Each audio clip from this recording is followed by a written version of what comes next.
लीजिए सुनिए आचार्य चतुर्सेन शास्त्री की लिखी कहानी बुलबुल हजार दास्तान। मेरी यानी समीर गोस्वामी की आवाज में। बुलबुल हजार दास्तान कहानी उर्दू लेखकों के लिखे तथ्यों पर आधारित है। इसमें मुगलों के अंतिम चिराग के गुल होने की दर्द भरी दास्तान है। ठीक 3:30 बजे सारी दिल्ली सो रही थी। लाल किले के बारूद खाने की ऊपरी मंजिल में गंगा जमनी पिंजरे के भीतर से, जिस पर कारचोबी की वस्तनी चढ़ी थी, बुलबुल हजार दास्ता ने अपनी कूक लगाई। रात के सन्नाटे में उस सुरीले पक्षी का ये प्रकृत राग रात की विदाई का सूचक था। कूक सुनते ही बहराम खां गोलंदाज कलमा पढ़ता हुआ उठ बैठा और तोप पर बत्ती दी। मोती मस्जिद में अजान का शब्द हुआ। चप्पी मुक्की वालियां शाही मसहरी पर आ हाजिर हुईं और धीरे धीरे बादशाह के पांव दबाने लगीं। बादशाह बहादुर शाह जफर की नींद खुली। वो तुरंत उठ खड़े हुए, नित्य कृत्य से निपटे और मस्जिद में आ नमाज में सम्मिलित हुए। सबके साथ नमाज पढ़ी और फिर वजीफा पढ़ने लगे। सूर्योदय के साथ ही वे मस्जिद से बाहर निकले। चारों ओर मुजरा करने वाले खड़े थे। दरवाजे पर पहुंचते ही हाथ में सुनहरा बल्लम लिए जसोलिनी ने आगे बढ़कर पुकारा, पीरो मुर्शद हुजूर आली, बादशाह सलामत उम्र दराज। 3 बार ये वाक्य उसने घोषित किया। इसके बाद ही दरबारी गण अदब से झुके। एक सम्मिलित मरमर शब्द हुआ, तरक्की इकबाल दराजे उम्र। बादशाह ने दीवाने फरहत में प्रवेश किया। असीलें अदब से सिर झुकाए खड़ी थीं। आंगन में एक सुसज्जित तख्ता बिछा था। बादशाह उस पर बैठ गए। जसोलिनी दारोगा दोनों हाथों में अतलस चढ़ी बुकचियां लिए आ हाजिर हुई। गुस्ल खाने के दारोगा ने सामने आ सिर झुकाया। बादशाह उठकर गुस्ल करने चल दिए। जौनपुरी खली, सुगंधित बेसन, चमेली शब्बो, मोतिया, बेला, जूही गुलाब के तेल बोतलों में भरे तरतीब से रखे थे। शकावे में एक ओर ठंडा और दूसरी ओर गर्म पानी भरा था। चांदी के लोटे और सोने की लुटिया जगमगा रही थी। गुस्ल हुआ। बादशाह पोशाक के कमरे में चले गए। ख्वाजा हसन बेग दारोगा ने आकर आदाब बजाया। उसने लखनऊ की चिकन का कुर्ता, दोनों ओर तुक में घुड़ियां, लट्ठे का चौड़े पायते का पायजामा जिसमें दिल्ली का कमरबंद पड़ा था, हाजिर किया। बादशाह ने पोशाक पहनी, मखमली चप्पल पहनी। अब शमीम खाने का दारोगा आ हाजिर हुआ। उसने सिर में तेल डाला, कंघा किया, कपड़ों में इत्र लगाया। बादशाह तस्बीह खाने में आए, माला फेरी और दुआएं पढ़ी। फिर दीवाने खिलवत में चले गए। दवा खाने के मुंतजिम ने आगे बढ़कर कॉर्निश की और हकीम हसन की सील मोहरबंद शीशियां पेश की। मोहर तोड़ी गई और याकूती की प्याली तैयार की गई। तभी खवास ने चांदी की तश्तरी में छिलकों समेत 2 तोले भुने चने पेश किए। बादशाह ने याकूती की प्याली पी, फिर चनों से मुंह साफ किया और बेगमी पान की एक गिलौरी खाकर मिट्टी के कागजी हुक्के को मुंह लगाया। इतने में ही खबरों का अफसर आ उपस्थित हुआ। रात भर की खबरें सुनाई गईं। बादशाह ने पान की एक और गिलौरी खाई और उठकर दीवाने खास को चले। बादशाह तख्त पर बैठे। प्रत्येक विभाग के अधिकारी तथा अमीर उमरा हाथ बांधे नीची नजर किए चुपचाप निश्चल खड़े थे।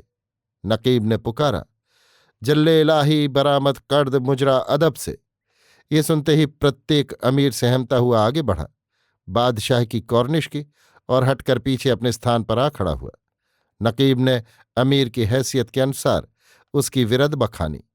सब दरबारी मुजरे और कॉर्निश की रस्म पूरी कर चुके तो बादशाह ने एक मृदु मुस्कान के साथ कृपापूर्वक दृष्टि से सबकी ओर देखा और फरमाया, आज हमने एक गजल कही है, उसका पहला शेर पेश करता हूं। यारे देरीना है पर रोज है वो यार नया, हर सितम उसका नया, उसका है हर प्यार नया। दरबार में संयुक्त कंठों का एक शोर उठा, सुभान अल्लाह, कलामुल मलूक, मलूक कुल कलाम। बादशाह ने आगे गजल पढ़ी, नई अंदाज का है दामे बला तुर्रे यार, रोज है एक न एक उसमें गिरफ्तार नया। तेरी हां में है नहीं और नहीं में हां, तेरा इकरार नया है, तेरा इंकार नया। कैसे बेदर्द दिल आजार को दिल हमने दिया, रोज है दर्द नया, रोज एक आजार नया। क्या कयामत है सितमगर तेरी तर्ज़े खराम, फितना हर गाम पर उठा दमे रफ्तार नया। करे वो किसकी दवा देखते हैं रोज तबीब, तेरे इस नर्ग से बीमार का बीमार नया। फेरे इसमें जफर दिल का जो सौदा फिर जाए, एक मौजूद है उसका खरीदार नया। गजल के हर शेर और हर मिसरे पर दरबार में हलचल मच गई और बढ़ बढ़कर तारीफें हुईं। इस वक्त शाही दरबार में बादशाह के पीर मौलाना फखर के पुत्र मियाँ कुतुबुद्दीन भी उपस्थित थे। वे बड़े आलिम समझे जाते थे। मियाँ कुतुबुद्दीन के पुत्र मियाँ नसरुद्दीन उर्फ काले साहेब को बादशाह ने अपनी शाहजादी ब्याह दी थी। इनके अतिरिक्त शाह गुलाम हसन चिश्ती एक पहुंचे हुए महात्मा भी दरबार में थे। इन सब ने बादशाह की बेकसी और दर्द से भरी हुई गजल में उनकी मजबूरियों को साक्षात देखा तथा दाद दी। सुभान अल्लाह कहा और बारंबार कलामुल मलूक मलूकुल कलाम कहा। अभी ये वाहवाही हो ही रही थी और शाही दरबार एक मुशायरे का रूप धारण कर चुका था कि एक चीत्कार ने सबका ध्यान भंग कर दिया। एक भंगिन रोती चीखती दरबार में घुस आई और बादशाह सलामत के रूबरू जाकर वो धरती चूमकर और हाथ जोड़कर बोली, जहां पनाह मिर्जा महमूद मेरी 2 मुर्गियां ले गए। लाल किले के बादशाह भंगिन की फरियाद से खिन्न होकर बोले, रो मत, जब मुर्गियां आती हैं। भंगिन जमीन चूमती हुई उल्टे पैर लौट गई। शाहजादा मिर्जा महमूद की दरबार में तलबी हुई। वे आंखें नीचे किए आ खड़े हुए। अरे महमूद, गरीब भंगिन की मुर्गियां! हाय हाय! बादशाह की आंखें करुणा से गीली हो गई, वाणी गदगद हो गई। उन्होंने अली अहमद दारोगा की ओर दृष्टि फेरी और हुक्म दिया, दिलवा दो। और एक बढ़ती। मिर्जा महमूद ने धरती चूमी और दारोगा ने उन्हें संग ले जाकर 3 मुर्गियां भंगिन को दिलवा दीं। तोशा खाने के घड़ियाल ने 10 बजाए। विभागों के अधिकारियों ने अपने अपने बस्ते खोलकर आवश्यक की आज्ञाएं ली, दस्तखत कराए। 11 बजते ही बादशाह उठे। चौबदारों ने ऊंचे स्वर में जय जयकार किया। रंग महल के लिए जसोलनी दंड लिए आगे बढ़ा और पुकार कर कहा, तरक्की इकबाल दराजे उम्र। महल में सब सावधान हो गए।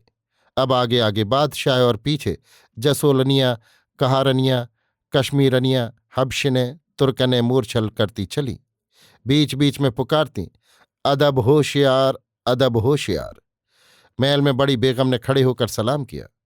अमीरों की खातूनों और शाहजादियों ने भी सलाम किया। बादशाह आसन पर बैठे। सबको बैठने का हुक्म दिया। अब कश्मीरन महताब ने जरबफ्त और कमख्वाब के 2 कसनों की मुहर तोड़ी। बेगम ने अपने हाथ से भंडा तैयार किया, चांदी की सुराही से जल लिया और लखनऊ की गंगा जमनी तश्तरी में पेश किया। बादशाह ने भंडा लिया। बेगम ने पान की गिलौरी बना नीचे चांदी और ऊपर सोने का वर्क लगा पेश की। इतने में महताब आई। अदब से झुककर निवेदन किया, भोजन परसा जाए। हुक्म हुआ, अस्तु। रोजे के दिन जामा मस्जिद पर आदमियों का जमघट। जा बजा लोग गुट बनाए बैठे थे। कहीं कुरान के दौर हो रहे हैं, कहीं कुरान सुनाने वाले हाफिज एक दूसरे को आयतें सुना रहे हैं, कहीं सूफी साधु अद्वैत अनलहक की चर्चा कर रहे हैं, कहीं मंथिक और हदीस की चर्चा हो रही है। 2 आलिम इल्मी बहस कर रहे हैं, 10-20 मजे में ध्यान लगाए सुन रहे हैं। कहीं कोई चुपचाप समाधिस्थ बैठा है, कहीं कोई तस्वीह घुमा रहा है। उंगलियों पर तस्वीह के दाने जैसे जैसे सरकते हैं, वैसे ही उसके होंठ भी फड़क रहे हैं। बहुत सैलानी इधर से उधर मटर गश्ती कर रहे हैं। इसी तरह दिन बीत गया। रोजा खोलने का समय आ गया। अब सैकड़ों थाल विविध पकवानों से भरे चले आ रहे हैं। मुजाविर लोग उन्हें लोगों में बांट रहे हैं। श्रद्धालु सदगृहस्थ थालों पर थाल भेज रहे हैं। उनका अंत नहीं है। शाही महल से भी भिन्न भिन्न स्वादिष्ट पकवानों से भरी किश्तियां आ रही हैं। मोहल्ले मोहल्ले से मिठाइयों से भरे थाल चले आ रहे हैं। किले की प्रत्येक बेगम, प्रत्येक राजकुमारी अपने अपने थाल भेज रही थी। शहर के सब अमीर उमरा अपनी अपनी हैसियत के अनुसार थाल भेज रहे थे। उनका तांता लग रहा था। थालों की संख्या सैकड़ों तक पहुंच रही थी और ये रोज का काम था। प्रत्येक अमीर कोशिश करता था कि उसका थाल दूसरों से बढ़कर रहे। थालों पर भिन्न भिन्न रंग के रेशमी रूमाल और उनकी जरी की झालरें भी एक से एक बढ़कर थीं। मस्जिद में इस समय एक निराला समा बंधा था। लाल किले से सैकड़ों फकीरों का भोजन भेजा जा रहा था। शाहजादियां और बेगमें इस काम में एक दूसरे से होड़ ले रही थीं। आज 29वां रोजा है। जो चांद की खबर सबसे पहले लाएगा उसे शरई साक्षी के विश्वास पर 5 मोहरें और एक जोड़ा इनाम मिलेगा। इसी से सहरी के बाद 20 साड़नी सवार, जिनकी साड़नियां 50-50, 60-60 कोस का धावा मारती थीं, दिल्ली से चारों दिशाओं को चल पड़े और 8-8, 9-9 मंजिल पर जाकर पड़ाव किए। साड़नी सवार जंगल में, शहर वाले कोठों पर, स्त्रियां ममटियों पर। इस पर आज दिन छिपने में अभी देर है, पर लाखों आंखें आकाश को ताक रही हैं। सूर्यास्त हुआ। बादशाह सलामत दीवाने आम की छत पर आ रौनक अफरोज हुए। यहीं आज हफ्तारी रोजा खोला जाएगा। कोरे कोरे मटके, सौंधी सौंधी सुराहियां, कागखी आब खोरे पंक्तियों में चुने रखे हैं, धुले धुलाए। बड़े बड़े हंडों में जस्त की कुल्फियां और मटके मलाई और दूध से भरे रखे हैं। फाल से खरबूजे, पिस्ते, बादाम की बर्फियां थालों में आरास्ता हैं। फिर दुनिया भर की मिठाइयां, कचौरियां, समोसे, दालमोठ, सेम के बीज, कलमी बड़े, फुल्कियां, दही बड़े किश्तियों में संजोए रखे हैं। परंतु आज हफ्तार पर किसी की नजर नहीं है। नजर है चांद पर, बस चांद पर।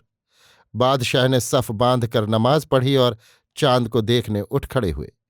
चारों ओर एक मंद मरमर शब्द सहस्त्रों कंठों से निकला, अल्लाह, बिस्मिल्लाह। खाले में 5 मोहरे, एक बीड़ा, 2 थान गुलबंद के, एक थान जरबफ्त का मौजूद है। जो सबसे पहले चांद देखेगा उसे ये पुरस्कार मिलेगा। आखिर चांद दिखाई दिया। ये था ईद का चांद। ये जवान ईद थी। मुजरे आरंभ हुए। जो सामने आया झुककर सलाम की। लाहौरी दरवाजे से 11 तोपें दगी।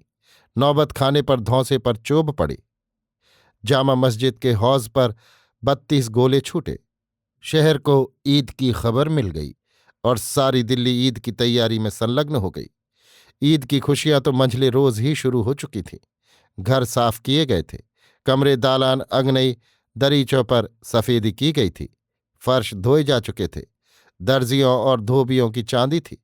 काम की भीड़ से होश न था। सलेमशाही जूते वालों की दुकान पर गाहक टूट पड़ते थे। सिवैयां घर घर टूट रही थीं। खातूनें अपनी कोमल कलाइयों को हवाई चूड़ियों से आरास्ता कर चुकी थीं। मनिहारियां दांतों में मिस्सी की धड़ जमाए पान की गिलौरियां कचरती हुई ठसक से चूड़ियां पहनाती और गहरे इनाम लेती जा रही थीं। माला माल हो रही थीं। घर घर आनंद उत्सव मनाए जा रहे थे। बच्चों की खुशी का ठिकाना न था। सबको नए वस्त्र मिले थे। सांझ को ही नई जूतियां पहनी गई थी। उन्हें वे सिरहाने रखकर सोए थे। लड़कियां अपनी गोटे किनारी की पोशाकें देख देख कर फूली न समाती थीं। कल वे ईद की पोशाक पहनेंगी। उन्हें भूख प्यास भला कहाँ, बस पोशाक को निहार रही हैं। माँ खाने को कहती है, मगर लड़की ने मेहंदी लगाई है। वो कह रही है, अम्मी, हमने तो मेहंदी रचाई है, हमसे खाना न खाया जाएगा। रात बीती। अजान की बांग सुनाई पड़ी। गृहिणी हड़बड़ाकर उठ खड़ी हुई। चूल्हा जला और सिवैयां छुहारे खाड़ निकाली। चूल्हे पर सिवैयों का पानी चढ़ाया। प्रातः की नमाज अदा हुई और सिवैयां तैयार। घर साफ किया, फर्श फराश किया, कपड़े बदले और मियाँ बीबी बच्चे सब चले ईदगाह की ओर। लौटे तो मिठाइयाँ, खिलौने, तरकारियां खरीदकर। अब ईदियां शुरू हुई। किसी को 5, किसी को 1 रुपया, किसी को 58, 54, 52। दिन भर चला यही सिलसिला। शाम को भाई अपनी छोटी बहनों के घर और बाप अपनी बेटियों के घर ईदियां देने गए। मनिहारिन घर में आई। घर में प्रवेश करते ही बहुओं ने खड़े होकर झुककर सलाम किया। बेटियों ने सलामें की। मनिहारिन मालकिन के पास पहुंची। उसने गर्दन झुकाकर मुस्कुराकर स्वागत किया। माँ का संकेत पाते ही बहू ने सेवैयां, कचौरियां, मिठाई मनिहारिन के सामने रखी। मनिहारिन ने खाया, कुल्ली की, पानी पिया। बीवी ने 2 बीड़ा पान बनाया, जर्दा दिया। मनिहारिन ने गिलौरियां मुंह में ठूसी और असीस दी। बूढ़ सुहागन साईं जिए, बच्चे जिए। बीबी ने 2.5 रुपये बटुए से निकालकर सामने रखे और कहा, लो बुआ अपना नेग। मनिहारिन ने चूड़ियां तो 5 आने की ही पहनाई थीं, पर इस वक्त तिनक कर पीछे हटी और कहा, वाह बेगम, 2.5 कैसे? हमेशा तो इस डोहड़ी से 5 मिलते रहे, और इस बार तो अल्लाह रखे तुम्हारी हसना ससुराल से पहली बार आई है। इसकी ईदी भी लूंगी। बेगम ने एक अठन्नी और बढ़ाई तो मनिहारिन और बिगड़ गई। उसने कहा, हाय हाय, सब खर्चे तो पूरे हुए, मुँह मेरे ही 2 रुपए काट रहे हो। ना ना, बड़ी बेगम तो कभी हुज्जत करती ही न थी। बेटियां बहू सब चुप। बेगम ने 1 रुपया और चढ़ाया और कहा, बस करो, अल्लाह ने चाहा तो बकरीद पर कसर निकाल दूंगी। मनिहारिन ने कहा, ए बीबी, तुम्हारी जूतियों के तुफैल से बच्चों की ईद हो जाती है। खुदा सलामत रखे, बुढ़िया का मान रख लेती हो। बूढ़ सुहागन, दूधो नहाओ पूतों फलो। ये हुई दिल्ली की ईद। अब चलिए लाल किले में। चांद हो गया, इनाम बंट चुके। महलों में रात भर धूम रही। 21 तोपों से चांद की सलामी हुई। मोदी खाने तोशा खाने के दारोगा अपने अपने सामान की फहरिस्त बनाने में परेशान। शाहजादियां बुजुर्गों को चांद का आधा बर्ज कर रही हैं। 6 घड़ी रात रही तो किले से तंबू और छोलदारियों के छकड़े ईदगाह की ओर चले। शामियाने तने, तंबू लगे, डेरे पड़े। फौजदार खां फील खाने के दारोगा आए और हुक्म दिया, हाथी रंगो। मौला बख्श हाथी रंगा गया। शाही खिला तैयार हुआ। शाहजादियां बेगमा चूड़ी मेहंदी में लगी हैं। 4 बजे ईद की तोप दगी। बादशाह जगे, गुस्ल किया, शाही पोशाक पहनी, फिर मोती मस्जिद में आ नमाज पढ़ी और जवाहर खाने में तशरीफ लाए। ताज पहना, गले में मोतियों का हार। खासा बरदार ख्वाजा असराओं ने दस्तरखान बिछाया। बादशाह ने 1 चम्मच सेवैयां और 1 टुकड़ा छुहारा खाकर इफ्तार किया। इसके बाद सूखा निवाला और मसूर की दाल, कुल्ली की पान खाया, खड़े हुए। रखवालियों ने पुकारा, अल्लाह रसूल की अमान। तरपचियों ने नफीरी बजाई। सवारी का हुक्म हुआ। बादशाह बाहर आए। दोनों तरफ खड़ी फौजों ने सलामी दी। फौजदार खां ने हाथी लगाया। हबशियों ने हवादान लगाया। बादशाह हवादान में बैठे। बाजे बजने लगे और बादशाह दीवाने आम में पहुंचे। अहलकारों ने कोरनिशें की। बादशाह हाथी पर सवार हुए। 21 तोपों की सलामी छूटी। तलवारों की छाह और बाजों की धूमधाम में बादशाह किले से बाहर चले। पालकी में शहजादे, घोड़ों पर अमीर, बीच में बादशाह का हाथी, आगे पीछे फौज। शाही जुलूस ईदगाह की ओर चला। हुक्म आम की पुकार हुई, कोई प्रार्थी दुखिया आए और अपनी विपदा सुनाए। लाहौरी दरवाजे तक चांदी के फूल गरीबों और फकीरों को लुटाए गए। आगे का रास्ता तेज था। नकारा खत्म, खैरात खत्म। मेला यहीं से शुरू। तुरई, गुब्बारे, कल का घोड़ा, तीतरी, किश्ती और ना जाने क्या क्या खिलौने बिक रहे हैं। बच्चे मचल रहे हैं। ईदगाह आई। शाही हाथी रुका। बादशाह नीचे उतरे और ईदगाह में प्रविष्ट हुए। तकबीर आरंभ हुई। नियत बांधी, दुआना पढ़ा, सलाम फेरा और नमाज खत्म हुई। अब खुतबे का समय आया। शाही हुक्म होते ही तोशे खाने का दारोगा आगे बढ़ा। किश्ती में खिलत के 7 कपड़े और जड़ाऊ परतला इमाम साहब को पेश किया गया। बनारसी दुपट्टा उनकी कमर में बांधा गया। तलवार कमर से लगाई गई। इमाम साहब ने कुल्ले पर हाथ रखकर खुतबा पढ़ा। बादशाह का नाम आते ही उपस्थित जन में आमीन का नाद उठा। खुतबा खत्म हुआ। 50 रुपये नकद इनाम बख्शे गए।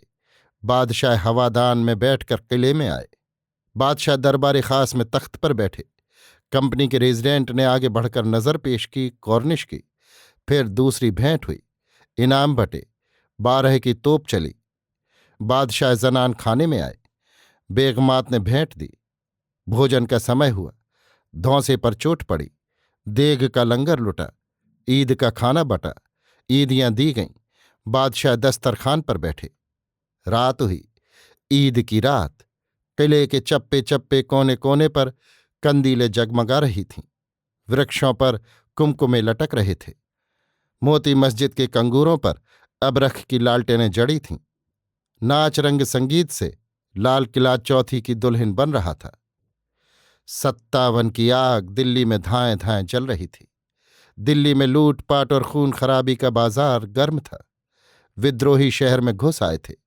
जामा मस्जिद में जगह जगह चूल्हे बने हुए थे। सिपाही रोटियां पका रहे थे। कहीं घोड़ों का दाना दला जा रहा था। जा बजा घास के अंबार लगे थे। शाहजहां की वो जगत विख्यात जामा मस्जिद अस्तबल बन चुकी थी। गिरजाघर और अंग्रेजों की कोठियां लूटकर उनमें आग लगा दी गई थी। औरतें बच्चे जो जहां मिला काट डाले गए थे। अनेक अंग्रेज अफसर चेहरे पर कालिख पोत, हाथ पैर रंग, फटे चिथड़े पहन कहीं कहीं भाग रहे थे। सड़कों पर घोड़ों, बग्घियों, पालकियों और पैदलों की भरमार थी। चारों तरफ से बंदूकों की आवाज आ रही थी। घायल कराह रहे थे। सारे बाजार बंद, गलियों में सन्नाटा, सब घर बंद। नित नया कोतवाल बदला जाता था। विद्रोही जहां जो मिलता लूट लेते। शाही खजाने में धेला न था। न बादशाह का हुक्म कोई मानता था, न शाहजादों की पूछ थी। गोलों से शहर खंडहर हो गया था। दीवाने खास का संगमरमर का तख्त चूर चूर हो चुका था। अंग्रेजी स्कूल जला डाला गया था। लोगों के मकानों में गोलियां इतनी भरी थीं कि लड़के उन्हें ढेर ढेर जमा करते थे। मैगजीन फटने से उसका सामान, टोपी, बंदूक, तलवार और संगीन लोग उठाकर अपने घर ले गए थे। खलासियों ने रुपए में 3 सेर के हिसाब से तौल तौल कर हथियार बेचे थे। तांबे की चादरें रुपए की 3 सेर और बंदूक 8 आने की बिक रही थी। अच्छी से अच्छी अंग्रेजी किरच 4 आने में महंगी थी। संगीन को तो कोई पूछता भी न था। विद्रोही नगर में किसी की आन न मानते थे। जिन्हें लूट में गहरा माल हाथ लगा था वे जंगलों में भाग गए थे। दाम मांगने पर दुकानदार मार डाला जाता था। लुटेरों के पास इतना लूट का माल जमा हो गया था कि वे उसके बोझ के कारण कूच ही नहीं कर सकते थे। वे रुपयों की मुहर बदलवाते थे। इसलिए उन दिनों दिल्ली में 16 रुपये की मुहर 24-25 रुपये में बिक रही थी। ये अंधेर गर्दी के अंधेर दिन थे। 57 की आंधी आई और गई। अंग्रेजी तोपों, किरचों, संगीनों तथा भेदनीति ने दिल्ली को मटियामेट कर दिया। गोलियां बरस चुकी थीं। दिल्ली में कत्लेआम हो रहा था। चांदनी चौक में फव्वारे से घंटा घर तक फांसियां टंगी थीं। चारों ओर से ला लाकर लोगों को फांसी पर लटकाया जा रहा था। उनमें बूढ़े भी थे, रोगी भी थे, जवान और दुधमुहे बच्चे भी थे। 7 पर्दों में रहने वालियां मुंह खोले, बालों में धूल झोंके अपनी अपनी सगे संबंधियों की लाशें ढूंढती फिर रही थीं। बच्चे अब्बा अब्बा चिल्ला रहे थे। कोई रो रहा था, कोई पागल की तरह फटे हाल घूम रहा था। लोगों के घर लूट लिए गए थे और उनमें आग लगा दी गई थी। बादशाह सलामत जल्दी जल्दी नमाज पढ़ रहे थे। आंखों से आंसू बह रहे थे। एक छोटी सी शहजादी ने उनके पास आकर कहा, अब्बा हुजूर, आप ये क्या कर रहे हैं? बादशाह ने कहा, बेटी, खुदा से दुआ मांगता हूं कि वो मेरी औलाद पर रहम करे। उन्होंने सब सगे संबंधियों को बुलाया, एक एक मुट्ठी हीरे सब को दिए और कहा, खुदा हाफिज। वे लाल किले से बाहर निकले और सीधे निजामुद्दीन की दरगाह में पहुंचकर सीढ़ियों पर बैठ गए। उनकी दाढ़ी में धूल भरी थी और चेहरा उतरा हुआ था। कुछ ख्वाजा असरा कहार और शुभचिंतक साथ थे। खबर सुनते ही गुलाम हुसैन चिश्ती दरगाह में आए। उन्हें देखते ही बादशाह खिलखिलाकर हंस पड़े। कहने लगे, वही हुआ जो होना था, मगर मैं मुगल तख्त का आखिरी वारिस हूं। मुगलों का चिराग बुझ रहा है। खून खराबी से क्या लाभ है?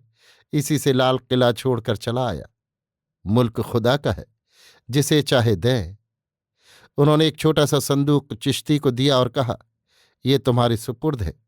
इसमें हजरत पैगंबर की दाढ़ी के 5 बाल हैं। ये आज तक हमारी अमानत में थे। अब तुम संभालो और कुछ खाने को घर में हो तो ले आओ। चिश्ती ने कहा, बेसनी रोटी और सिरके की चटनी है, बस वही ले आओ। बादशाह ने एक रोटी खाई, पानी पिया और हुमायूं के मकबरे में जा बैठे, जहां हडसन ने उन्हें शहजादों सहित गिरफ्तार कर लिया। वे उन्हें ले चले। खूनी दरवाजे के पास सवारी रोकी। हडसन ने शहजादों को रथ से उतरने का हुक्म दिया और चारों को गोली से उड़ा दिया। शहजादे वहीं धूल में तड़पने लगे।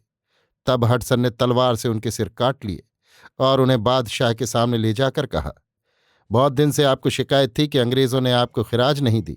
ये लीजिए खिराज।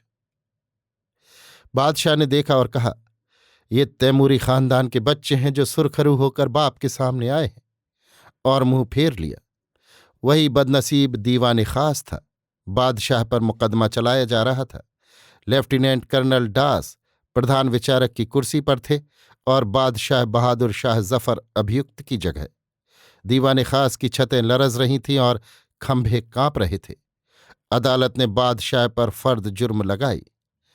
मोहम्मद बहादुर शाह, तुमने कंपनी बहादुर के पेंशन याफ्ता होने पर भी बगावत की और अंग्रेज सरकार की प्रजा होने पर भी राजभक्ति नहीं रखी। मोहम्मद बहादुर शाह, तुमने ये अपराध किए हैं? बादशाह ने मुस्कुराकर कहा, नहीं। अदालत ने गवाहों को बुलाने का हुक्म दिया। कागजात पढ़े गए और बादशाह बेहोश हो गए। सरकारी वकील ने कहा, अदालत को सिर्फ फैसला करने का अधिकार है, दंड देने का नहीं, क्योंकि जनरल विल्सन ने अभियुक्त से वादा किया है कि उसे प्राणदंड नहीं दिया जाएगा। और अंत में वो बदनसीब बूढ़ा बादशाह रंगून के एक शानदार कैद खाने में एक लाचार लावारिस कैदी की भांति मर गया। रमजान का महीना आया। अब न वे पाकीज़ा खसलत के आलिम थे, न वो शान। कुछ मुसलमान मैले कुचैले कपड़े पहने बैठे थे, दो चार कुरान शरीफ का दौर कर रहे थे, कुछ विक्षिप्त अवस्था में बड़बड़ा रहे थे। रोजा खोलने का समय हुआ तो कहीं से कोई थाल नहीं आया। मुजावरों ने कुछ खजूरें और दाल मोठ लोगों में बांट दी। किसी ने कोई फल या साग सब्जी के टुकड़े बांट लिए। सब के मुंह पर हवाइयां उड़ रही थीं। दुर्दिन ने सबको अपने पंजे में ग्रस लिया था। ईद की सुबह एक गंदी सी तेज अंधियारी गली में एक टूटे फूटे घर में एक शोकग्रस्त शाही परिवार के कुछ लोग बैठे थे, गुमसुम। ये लोग नमाज से पहले ही इस घर के स्वामी शाहजादा मिर्जा दिलदार शाह को गाड़ आए थे। वे 10 दिन से बीमार थे। कंपनी की सरकार उन्हें 5 रुपये माहवार पेंशन देती थी। घर में इनकी बेगम और 4 संतानें थीं, 3 लड़कियां, 1 लड़का। 2 लड़कियों की शादी हो चुकी थी। एक 1.5 साल की लड़की गोद में थी। लड़का 10 बरस का था। पति पत्नी गोटा बुनते और पेट भरते थे। लड़का पढ़ा लिखा न था। प्यार से वो जिद्दी हो गया था। वो रो रहा था और कह रहा था, मेरे अब्बा को बुला दो, हम ईदगाह जाएंगे। घर में न खाने को कुछ था, न पकाने को बर्तन। पड़ोसी गोटे वालों ने कुछ खाना तरस खाकर भिजवा दिया। बेगम ने ठंडी सांस ली और बच्चों को वो दान का भोजन कराया। खुद निराहार रही। घर घर ईद मनाई जा रही थी। सेवैयां और पकवान बन रहे थे। पर यहां सन्नाटा था। बच्चा नई जूती और नए कपड़े मांग रहा था। बेगम आंसू पीती जा रही थी और कह रही थी, बेटा तेरे अब्बा परदेश गए, वे आ जाएं तो जूतियां और कपड़े मंगवाऊं। तो पैसे दो, मैं खुद ले आऊंगा। बेटे, मेरे पास तो एक भी पैसा नहीं। वाह, मैं नहीं जानता, मैं अभी पैसे लूंगा। बेगम ने ठंडी सांस भरी, उठी, पड़ोस से लगी खिड़की में जा खड़ी हुई। पड़ोसिन से कहा, बुआ सूतक में है, मैं भीतर नहीं आ सकती, जरी मेरी बात सुन जाओ। वो आई तो कहा, खुदा के लिए अपने बच्चे का उतरन, कोई कुर्ता और जूतों का जोड़ा हो तो एक दिन के लिए उधार दे दो, कल लौटा दूंगी। उसकी आंखों से गंगा जमुना की धार बह चली। पड़ोसिन ने जूती और कपड़े बेगम को दिए, पर बेगम बेहोश होकर वहीं गिर पड़ी। लाल किले में सन्नाटा था। दीवाने खास में कबूतरों का एक जोड़ा गुटरगूं कर रहा था। दूर जमुना किनारे कोई दर्द भरी आवाज में गा रहा था, दमदमे में दम नहीं, खैर मानो जान की, ए जफर ठंडी हुई, शमशीर हिंदुस्तान की। अभी आप सुन रहे थे आचार्य चतुर्सेन शास्त्री की लिखी कहानी बुलबुल हजार दास्तान, मेरी यानी समीर गोस्वामी की आवाज में।